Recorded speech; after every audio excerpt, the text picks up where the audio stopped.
మనకు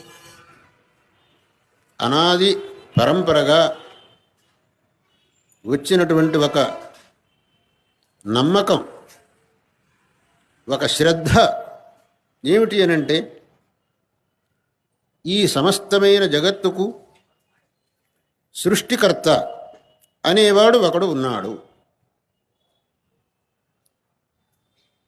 ఆయన ఈ జగత్తును సృష్టించి దీనిని సంరక్షించి చివరికి తనలోనే దీన్ని లయం చేసుకుంటాడు. అటువంటి ఒక మహా చైతన్యం అనేది ఉన్నది అనేది మన విశ్వాసం.